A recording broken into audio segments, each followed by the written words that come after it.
Hindi mo na kailangang bumalik dito, Andrea. Patay na para sa amin ang isang katulad mong mahirap. Parang kutsilyong paulit-ulit na bumaon sa dibdib ni Andrea ang malamig na tinig ng lalaking minsan niyang minahal. Nakatayo siya noon sa ilalim ng malakas na ulan sa harap ng malaking gate ng mansyon ng mga Villarreal. Habang nanginginig ang kanyang mga kamay at mahigpit na yakap ang maliit na bag na tanging laman ay ilang damit at mga lumang litrato nilang dalawa ni Marcos. Sa loob ng mansyon, maliwanag ang mga ilaw. May kasiyahang nagaganap. Ngunit sa labas ng gate, tila itinapon si Andrea na parang basura. At ang pinakamasakit, 3 buwan siyang buntis sa anak ni Marcos. Pakiusap. Halos pabulong niyang sabi habang lumuluha. Hindi ko kailangan ng pera. Kahit kausapin mo lang ako, please. Ngunit, imbis na awa, malamig na tingin lamang ang ibinigay ni Marcos. Ang babae katulad mo ay hindi na babagay sa pamilya namin. Pagkatapos noon, tumalikod ito. At kasabay ng pagsara ng gate, ay tuluyang nabasag ang puso ni Andrea. Hindi niya alam noon na ang gabing iyon ang magiging simula ng pinakamabait na paghihiganti. 10 taon ang lumipas. Sa gitna ng Ingranding Hotel sa Makati, nagkakagulo ang mga reporters habang sunod-sunod ang mga flash ng kamera. Dumating kasi ang pinakabagong investor na nagligtas sa naluluging kumpanya ng mga Villarreal. Isang babae ang bumaba mula sa itim na luxury car. Nakataas ang noo nito habang dahan-dahang naglalakad. Nakasuot siya ng eleganteng itim na bestida at mamahaling alahas. Tila hindi ito ordinaryong babae dahil kahit ang aura nito ay punong-puno ng kapangyarihan. Ma'am Selena, totoo bang kayo ang bagong majority shareholder ng Villarreal Holdings? Ma'am Selena, may plano po ba kayong palitan ng kasulukuyang management? Ngumiti lang ang babae. Ngunit, sa likod ng mamahaling make-up at bagong pangalan, siya si Andrea. At ngayon, babalikan niya ang mga taong sumira sa kanya. Sa loob ng ballroom, hindi maitago ni Marcos ang kaba habang hinihintay ang bagong investor. Halos bumagsak na ang kanilang negosyo matapos silang lokohin ng dating kasosyo. Lubog sila sa utang at malapit nang maagaw ang lahat sa kanila. Sigurado ka bang darating siya? Tanong ng kanyang ina. Opo, ma'am.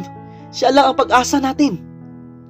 Ngunit, natigilan si Marcos nang bumukas ang malaking pinto. Pumasok si Andrea.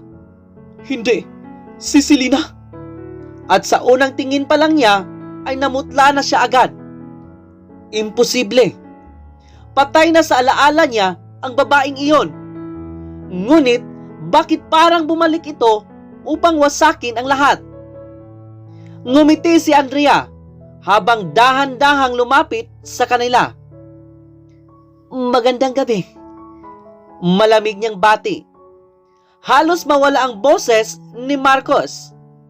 Ikaw si Andrea? Bahagyang tumaas ang kilay ng babae. Pasensya na. Pero hindi ko kilala ang pangalang iyon. Ngunit, kitang-kita ni Marcos ang galit sa mga mata nito. Galit na matagal nang itinatago. Galit na handang maningil at hindi niya alam. Simula pa lamang iyon ang pagbagsak ng kanilang pamilya. 10 taon ang nakalipas. Simple lamang ang buhay ni Andrea noon. Lumaki siyang mahirap sa probinsya, kasama ang kanyang ina na naglalabada upang maitawid sila sa araw-araw. Ngunit kahit mahirap, masaya siya. Hanggang sa makilala niya si Marcos Villarreal. Gwapo, mayaman at kilala sa Maynila. Hindi niya akalaing mahuhulog ito sa kanya. Noong una, akala ni Andrea ay parang panaginip lamang ang lahat. Dinadala siya ni Marcus sa magagandang lugar. Binibigyan ng mamahaling regalo at pinangakuang magandang kinabukasan. Kapag nakapagtapos ako sa business expansion ng kumpanya, papakasalan kita. Minsang sabi ni Marcus habang hawak ang kanyang kamay. At naniwala siya. Ibinigay niya ang buong puso niya. Ngunit hindi niya alam na tutol ang pamilya Villarreal sa kanya. Isang hampas lupa! Galit na sigaw noon ng ina ni Marcus. Hindi ko hahayaang masira ang pangalan natin dahil lang sa babaeng yan. Unti-unting nagbago si Marcus.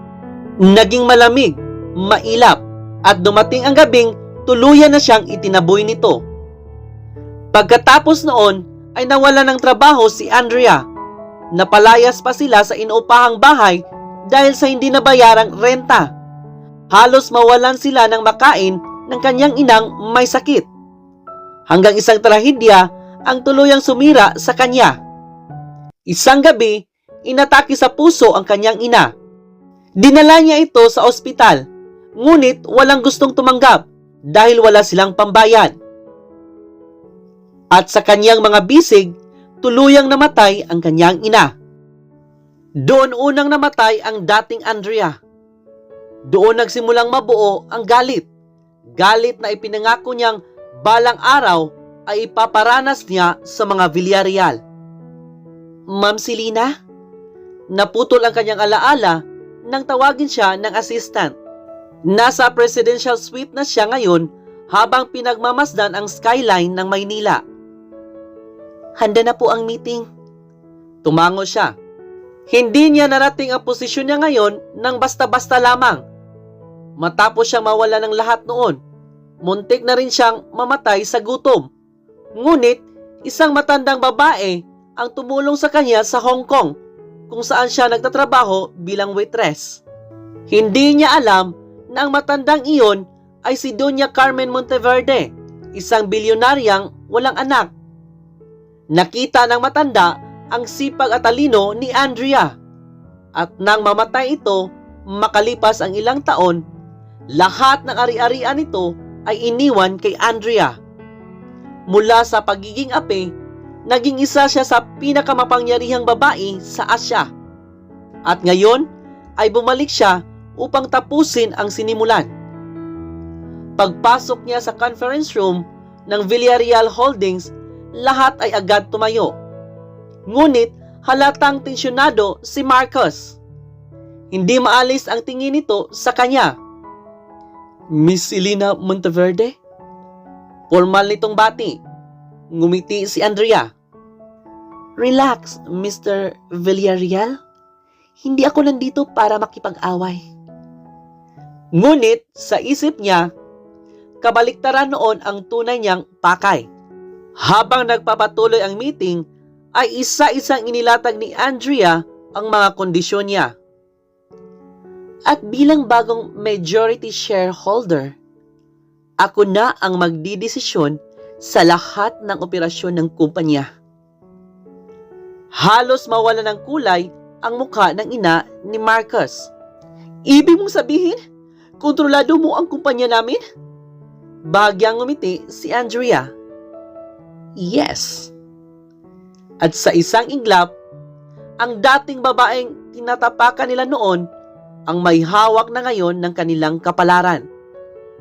Pagkatapos ng meeting, ay mabilis na hinabol ni Marcus si Andrea sa hallway. Sandali. Huminto siya, ngunit hindi lumingon. Andrea, ikaw nga talaga, hindi ba? Dahan-dahan siyang humarap.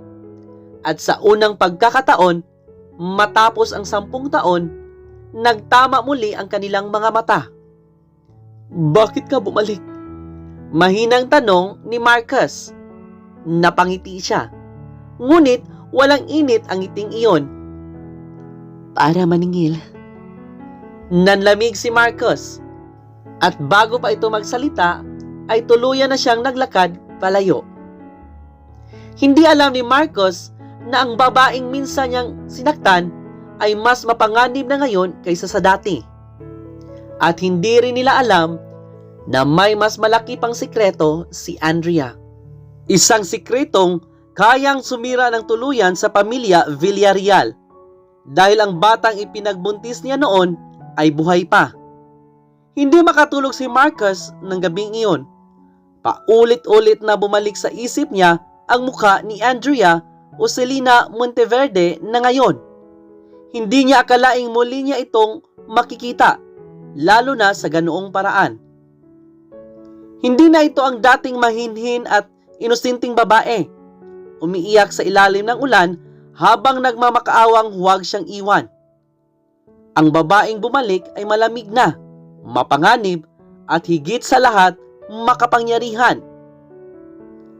Tahimik na nakaupo si Marcus sa veranda ng kanilang mansyon habang hawak ang isang baso ng whiskey.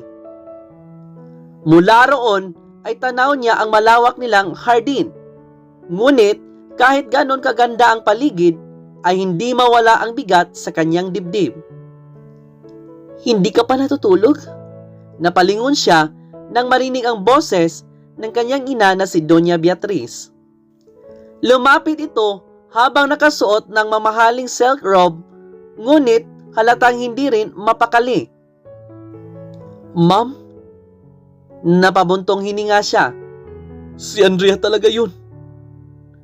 Agad tumigas ang mukha ng matanda. Hindi ko alam kung paano siya nakabalik. Pero hindi tayo dapat matakot sa babaeng iyon. Hindi ka ba nagtataka? Tanong ni Marcus. Paano siya naging Selena Monteverde? Paano siya naging bilyonarya? Wala akong pakialam. Malamig na sagot ng kanyang ina. Ang importante ay hindi nating hayaang kontrolin niya tayo. Ngunit alam ni Marcus na huli na ang lahat. Dahil sa kasalukuyan, si Andrea na ang may hawak ng halos 70% ng shares ng Villarreal Holdings. At anumang oras ay kaya silang wasakin ito. Tahimik na napahawak si Marcus sa noo. Sa totoo lang, hindi galit ang nangingibabaw sa kanya, kundi guilt. Sa unang pagkakataon, matapos ang 10 taon, muli niyang naalala ang gabing itinabo niya si Andrea. At habang mas iniisip niya iyon, mas lalo siyang nilalamon ng pagsisisi. Samantala, sa kabilang bahagi ng lungsod, tahimik na pinagmamasdan ni Andrea ang mga ilaw sa Maynila mula sa floor-to-ceiling window ng kanyang penthouse. Hawak niya ang isang wine glass habang malamig ang ekspresyon. Ma'am? Maigat na tawag ng kanyang assistant na si Clara. Narito na po ang impormasyon na ipinapahanap niyo po. Iniabot nito ang isang makapal na folder. Dahan-dahang binuksan iyon ni Andrea at isa-isang lumitaw ang mga dokumentong magpapabagsak sa pamilya Villarreal. Mga illegal transaction, money laundering, tax fraud, at panloloko sa maliliit na investors. Napangiti siya ng bahagya. Sila mismo ang naghukay sa sarili nilang libingan. Bulong niya. May isa pa po, ma'am. Dagdag ni Clara. Mukhang desperado na po talaga sila. Kasi plano raw po ni Doña Beatriz na ipakasal si Marcus kay Veronica del Rosario. Huminto si Andrea. Si Veronica del Rosario, anak ng isang kilalang political clan. Mayaman, makapangyarihan, at dating matalik niyang kaibigan. Ngunit, siya rin ang babaeng lihim na nakipagrelasyon kay Marcus habang sila pa noon. Unti-unting tumitigas ang kanyang panga. Talagang bagay sila. Malamig niyang sabi. Gusto niyo po bang pigilan ang kasal, ma'am? Tahimik na tumingin si Andrea sa labas. No. Sagot niya matapos ang ilang segundo. Mas gusto kong sirain iyon habang nagsisimula pa lang. Kinabukasan, maagang nagpunta si Andrea sa headquarters ng Villarreal Holdings. Pagpasok pa lamang niya ay agad yumuko ang mga empleyado. Ramdam nila ang kakaibang tensyon sa paligid.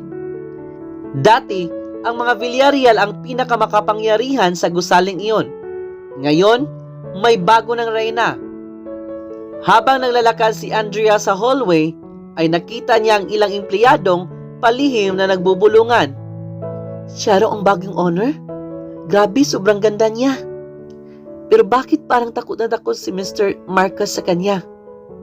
Hindi niya pinansin ang mga iyon. Sanay na siya. Ngunit pagdating niya sa executive office, ay natigilan siya. Naroon si Marcus.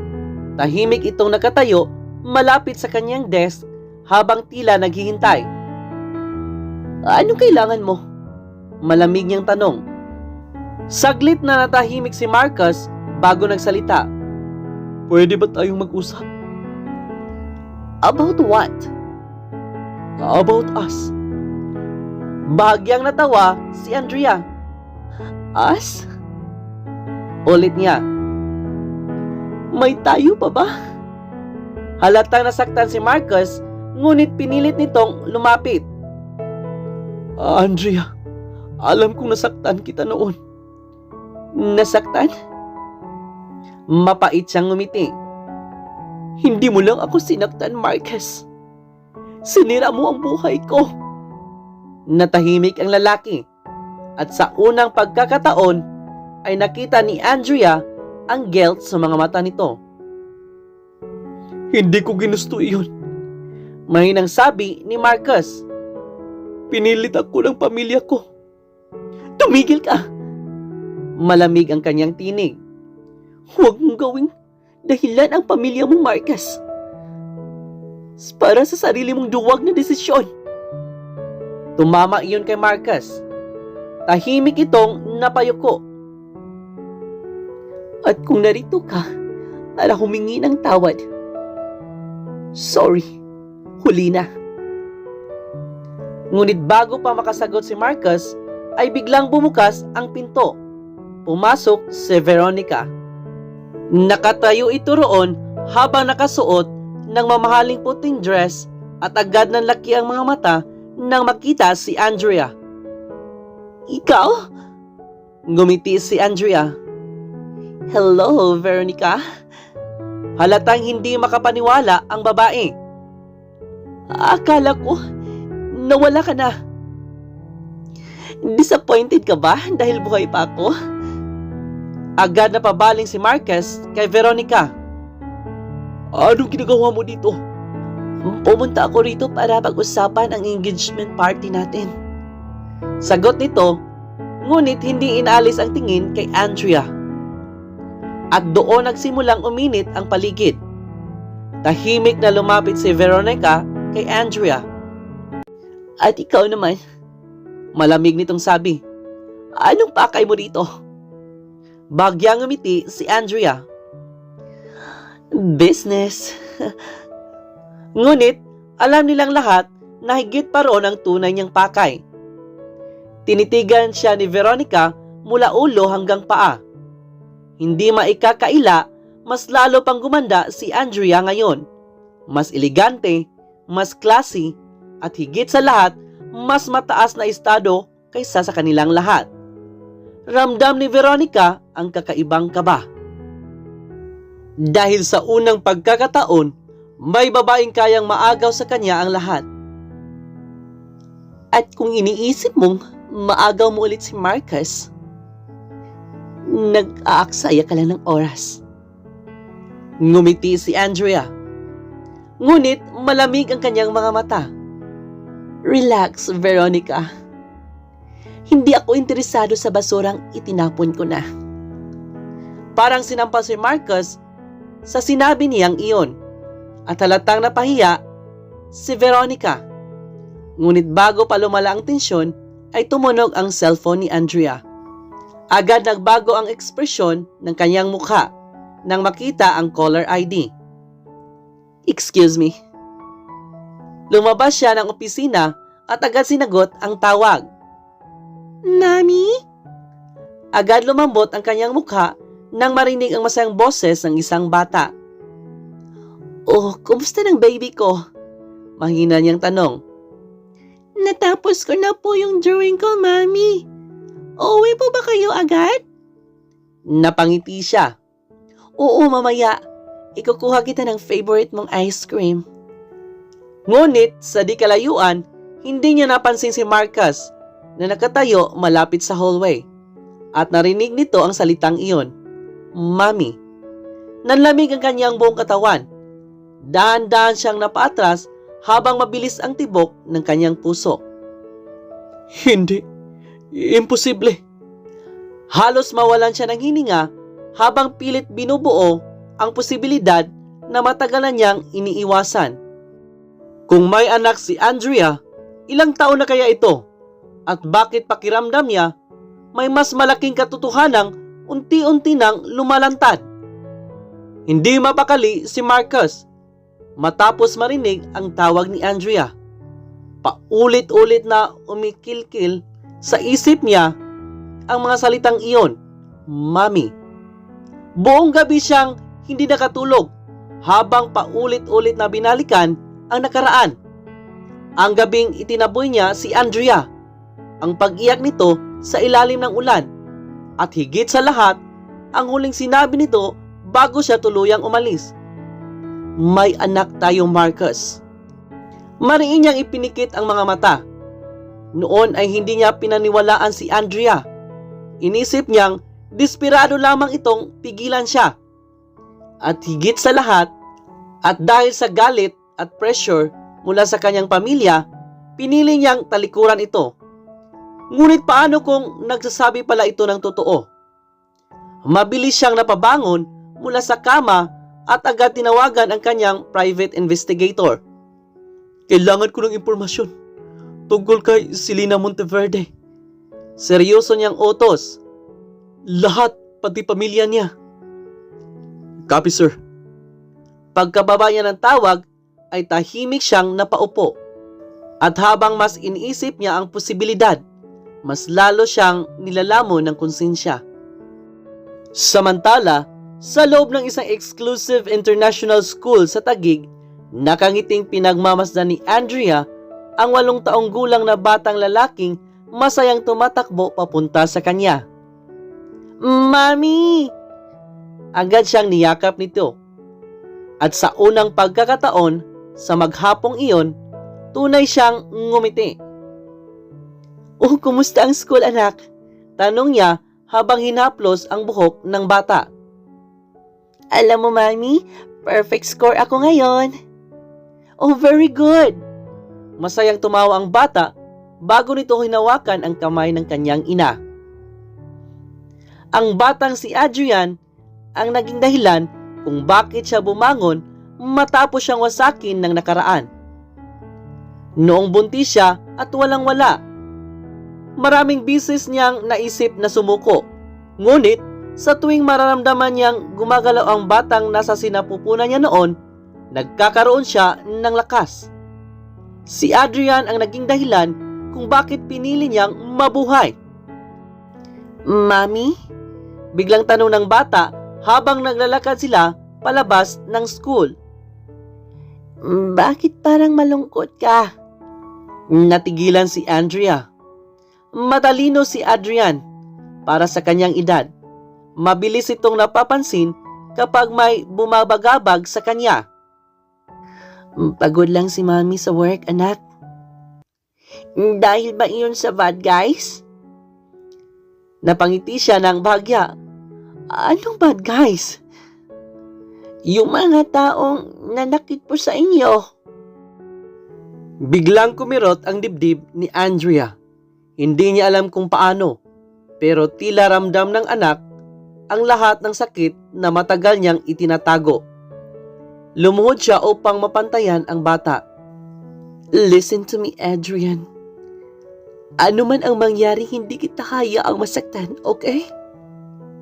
Tumango ang bata at niyakap siya. At habang niyakap ang anak, mas lalo niyang pinagtibay ang desisyon. Hindi siya pwedeng maging mahina. Hindi ngayon. Dahil hindi lamang paghihiganti ang nakataya, kundi ang kinabukasan ng kanyang anak.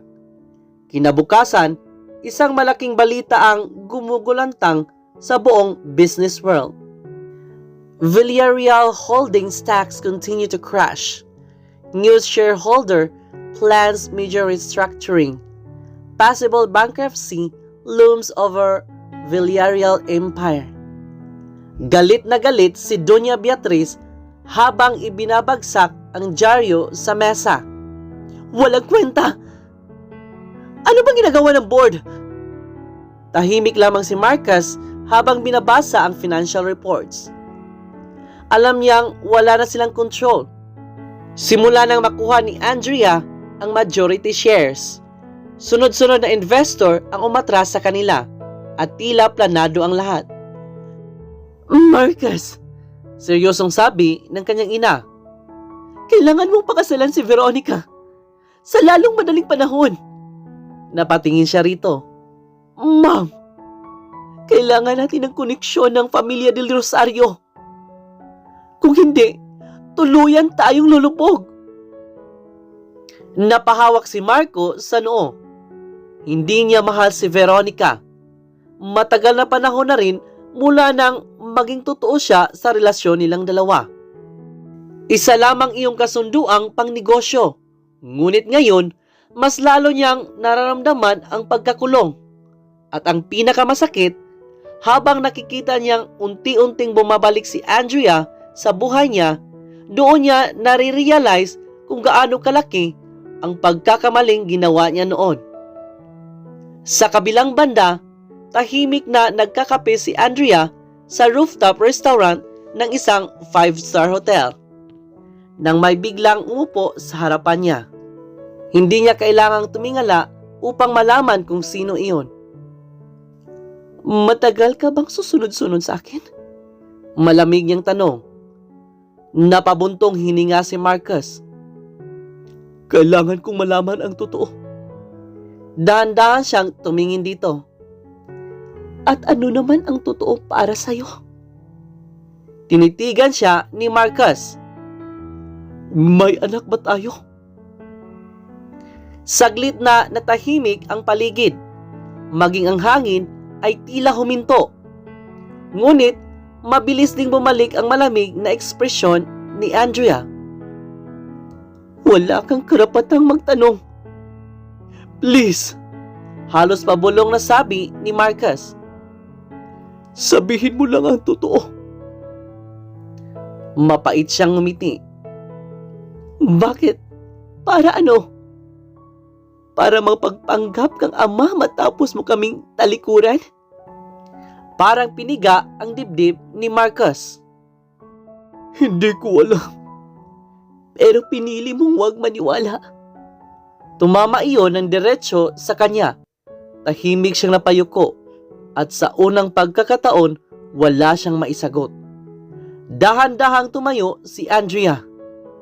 Hindi mo alam kung anong pinagdadaanan ko matapos mo akong itapon. Habang masaya kang nabubuhay sa mansyon mo, halos mamatay kami ng anak ko.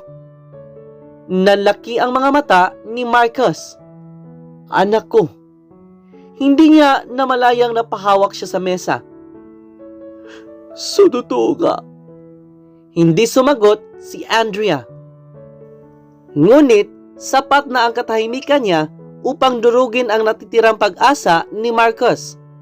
Mabilis siyang napaupo habang tila nawawala ng lakas. May anak siya. At 8 taon niya iyong hindi nakilala. Nasaan siya? Nanginginig niyang tanong. Pwede ko ba siyang makita? Malamig na natawa si Andrea. Bigla kang interesado? Andrea, nasaan ka nung kailangan ka namin? Napatahimik siya. Nasaan ka nung umiyak ako sa ospital habang namamatay ang nanay ko? Bawat salita ay tila kutsilyong bumabaon kay Marcus. At nasaan ka nung wala kaming makain ng anak mo? Hindi makatingin si Marcus sa kanya. Dahil alam niyang tama ito, wala siya noon. Hindi dahil hindi niya kaya, kundi dahil pinili niyang tumalikod. At ngayon, nanginginig ngunit matigas na sabi ni Andrea, "Wala ka ng karapatang tawaging anak mo si Adrian." Tuluyan na siyang naglakad palayo. Habang si Marcus ay naiwan sa kinaupuan, wasak na wasak. At sa unang pagkakataon, matapos ang maraming taon, napaluha siya. Ngunit hindi alam ni Andrea na may ibang taong lihim na nakikinig sa kanilang usapan. Nakatayo si Veronica sa di kalayuan habang nanginginig sa galit ang kanyang mga kamay. May anak si Marcus kay Andrea at malinaw na hindi pa nawawala ang nararamdaman nito para sa dating kasintahan. Unti-unting tumigas ang kanyang mukha. Hindi niya hahayaang maagaw ni Andrea ang lahat. Hindi si Marcus, hindi ang kasal, at lalong hindi ang kapangyarihang pinaghirapan niyang makuha. Mabilis niyang inilabas ang cellphone at tinawagan ang isang tao. "I need your help." Malamig niyang sabi. "May batang kailangang mawala sa eksena." Malamig ang boses ni Veronica habang mahigpit na hawak ang cellphone. Nakatanaw siya sa malawak na syudad mula sa balcony ng mamahaling condominium unit niya, ngunit sa likod ng magandang mukha nito ay nag-aalab ang matinding galit. Hindi niya matanggap. Matagal niyang inakalang siya na ang babaeng pinakamahalaga kay Marcus. Kahit alam niyang nagsimula ang relasyon nila sa pagtataksil. Naniwala siyang kalaunan ay mamahalin din siya nito ng totoo. Ngunit nagkamali siya. Dahil isang tingin lamang ni Marcus kay Andrea, alam na agad niyang hindi kailanman nawala ang babaeng iyon sa puso nito. At ngayon ay may anak pa ang dalawa. "Sigurado ka ba dito?" tanong ng lalaki sa kabilang linya. Tumingin siya sa salamin at dahan-dahang inayos ang hikaw niya. "Hindi ko kailangang saktan ang bata," malamig niyang sagot. "Takutin lang sila. Gusto kong umalis si Andrea sa buhay ni Marcus. Madali lang yan." Pagkababa ng tawag ay napapikit si Veronica. Hindi siya ganito noon. Hindi siya malupit. Ngunit sa mundo nilang puno ng kapangyarihan at yaman, mabilis kang dudurugin kapag nagpakita ka ng kahinaan at ayaw niyang matalo. Lalo na kay Andrea. Samantala, tahimik na natulog si Adrian sa loob ng penthouse habang nakaupo si Andrea sa tabi ng kama nito. Marahan niyang hinaplos ang buhok ng anak. Sa tuwing nakikita niya ito, ay parang nawawala ang lahat ng sakit na kinikimkim niya sa loob ng maraming taon. Ngunit kasabay noon ay takot. Takot na baka balang araw ay masangkot si Adrian sa magulong nakaraan niya. Ayaw niyang maranasan ng anak ang klase ng sakit na pinagdaanan niya noon. Tahimik siyang napabuntong hininga. "Mami?" Napangiti siya nang bahagya nang marinig ang mahinang tinig ng bata. Masaya ka po ba?" Natigilan siya.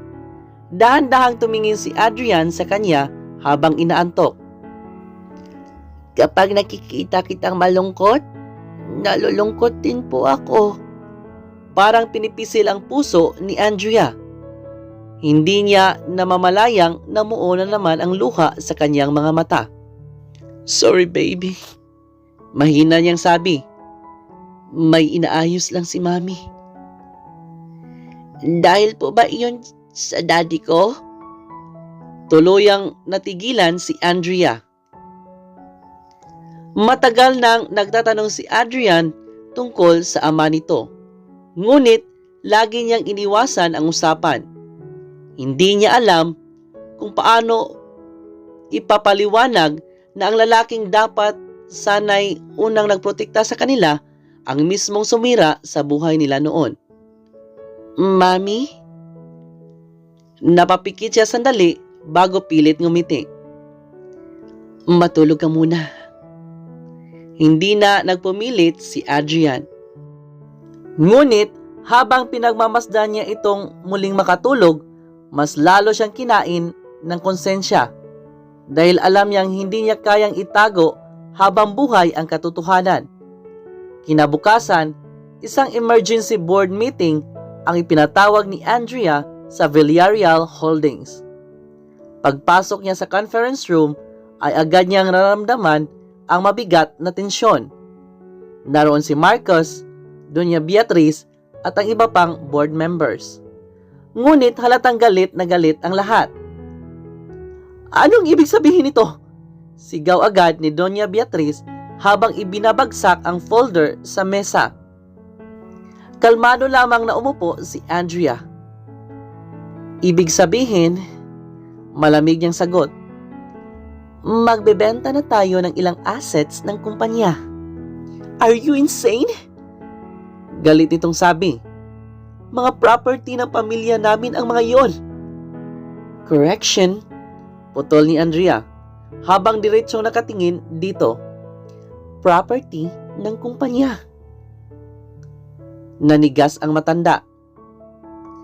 At bilang majority shareholder, ako ang may final decision.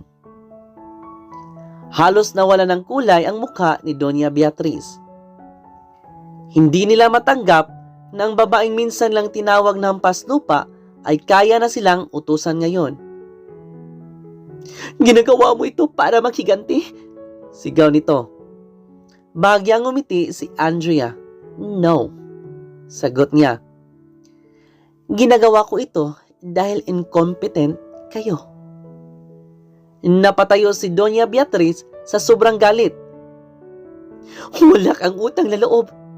Tinanggap ka namin noon. Tinanggap? Malamig na ulit ni Andrea. Tinanggap ninyo akong alipinin at maliitin. Tahimik ang silid. Walang makapagsalita dahil alam nilang totoo lahat ang sinabi nito. Biglang tumayo si Marcos. Tama na! Napatingin lahat sa kanya. Lumapit siya kay Andrea. Pwede ba tayong mag-usap lang tayo lang? Hindi agad sumagot si Andrea. Ngunit kalaunan ay tumayo rin siya. Tahimik silang lumabas ng conference room. Pagdating nila sa rooftop ng building ay agad nagsalita si Marcos. Please, stop this. Tumingin si Andrea kay Marcos. Stop what? Sinisira mo ang kumpanya. Napangiti siya ng mapait. At anong tawag sa ginawa ninyo sa buhay ko noon? Natahimik si Marcos. Hindi ko na mababago ang nakaraan. Pero pwede pa nating ayusin. Ayusin? Marcos, alam mo bang muntik nang mamatay sa gutom ang anak natin? Biglang natigilan si Marcos sa kanyang kinatatayuan. At habang umiiyak ako gabi-gabi noon, nasaan ka? Hindi ito makasagot. Muli na namang namuo ang guilt sa mukha nito. Dahan-dahang lumapit si Andrea. At ngayon sasabihin mong ayusin natin? Biglang hinawakan ni Marcos ang kamay niya. At least, give me a chance to be a father. Natigilan siya. Ngunit, mabilis ding tumigas ang kanyang ekspresyon. It's too late. Pilit siyang kumawala, ngunit hindi agad bumitaw si Marcos. Please. At sa sandaling iyon, biglang may sumigaw. Mami! Pareho silang napalingon. Nanlaki agad ang mga mata ni Andrea nang makita si Adrian na tumatakbo papalapit sa kanila, habang hawak ng bodyguard ang kamay nito.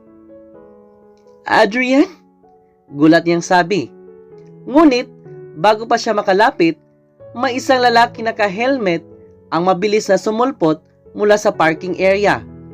At sa loob lamang ng ilang segundo, Marahas nitong hinablot si Adrian. Mami! Adrian!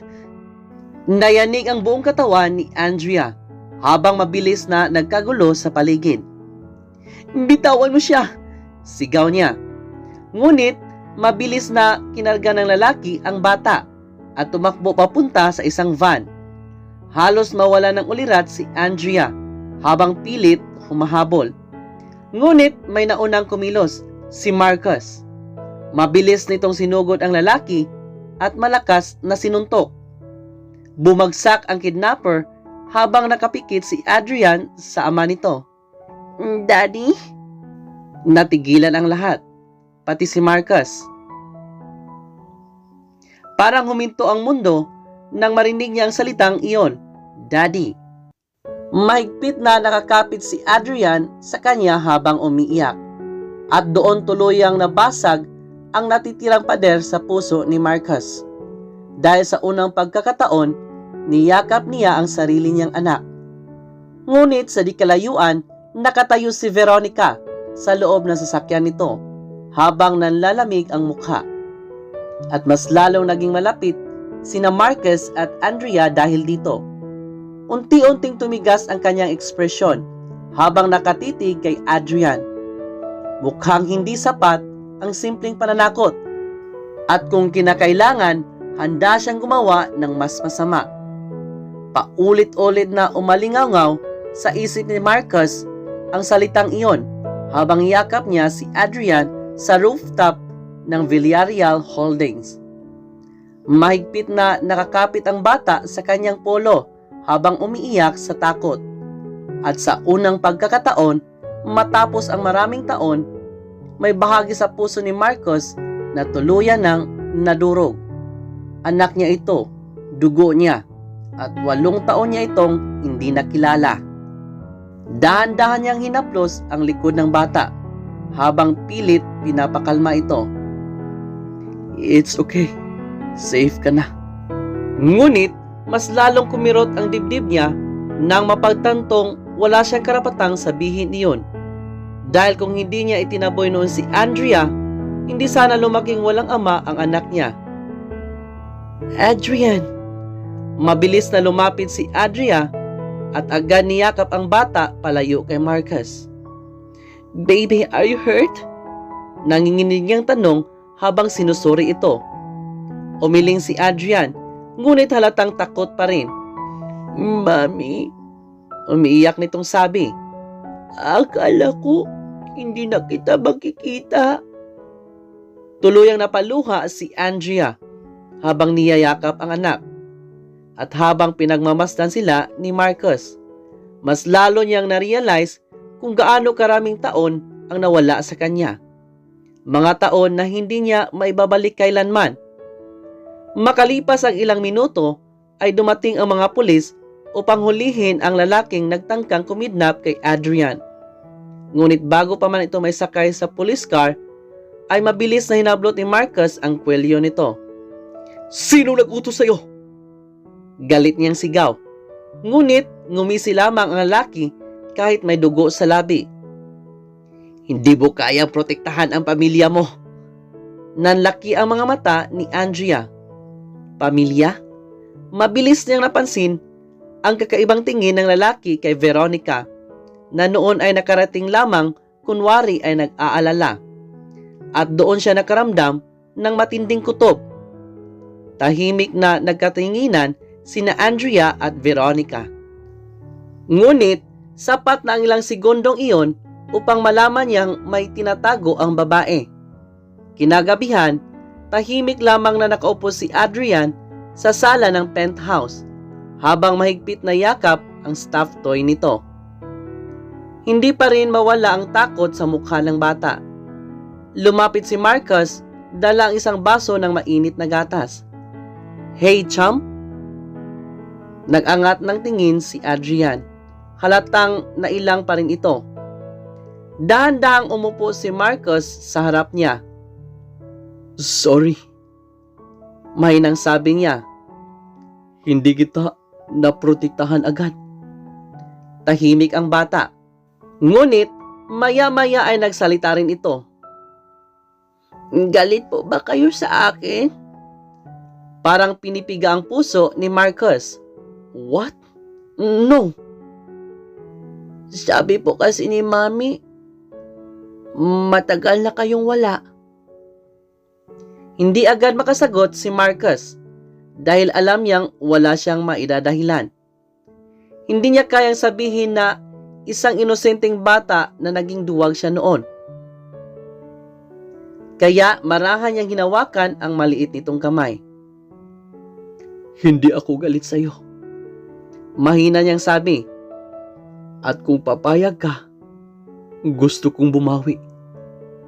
Tahimik na napatingin si Adrian sa kanya at sa simpleng titig ng bata, mas lalo niyang naramdaman ang bigat ng pagkakamali niya noon.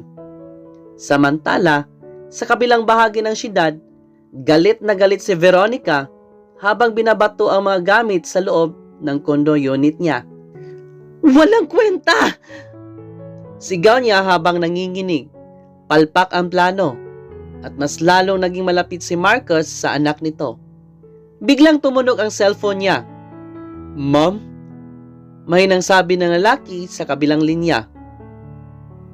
Nagdududa na yata si Lina. Mariing napapikit si Veronica. Then, make sure na walang magsasalita. Paano po yung lalaking nahuli? Nanlamig ang kanyang mga mata. Bahala na kayo. Pagkababa ng tawag ay mabilis siyang napaupo. Hindi siya pwedeng mabunyag. Kapag nalaman ni Marcus ang totoo, tuluyan na siyang mawawala rito. At iyon ang bagay na hindi niya kayang tanggapin. Kinabukasan, isang malaking iskandalo ang gumising sa buong Maynila. Key witness in attempted kidnapping found dead. Possible silencing behind field abduction. Agad binasa ni Andrea ang balita habang nanlalamig ang kanyang mga kamay. Patay na ang lalaking huhulihin sana ng pulisya. At malinaw na may gustong magtago ng katotohanan. Ma'am? Seryosong sabi ni Clara habang papasok sa opisina. May nahanap po kaming CCTV footage. Mabilis na napatayo si Andrea. Show me. Ipinakita ni Clara ang video mula sa parking lot. At doon, kitang-kita si Veronica na may kausap na parehong lalaking nagtangkang kumidnap kay Adrian. Nanigas ang mukha ni Andrea. Unti-unting nag-init ang dugo niya. Hindi lang siya ang target, pati ang anak niya. At iyon ang pinakamalaking pagkakamali ni Veronica. Sa mansyon ng mga Villarreal, tahimik na nag-uusap sina Doña Beatriz at Veronica tungkol sa nalalapit na engagement party. Ngunit, biglang bumukas ang malaking pinto. Pumasok si Andrea, kasunod ang ilang bodyguards. At sa unang tingin pa lang, ay agad nang nakaramdam ng kaba si Veronica. Anong ginagawa mo rito? Mataray nitong tanong. Ngunit, hindi sumagot si Andrea. Dahan-dahan siyang lumapit habang malamig ang tingin. Pagkatapos ay isang folder ang marahas niyang inihagis sa mesa. Explain this.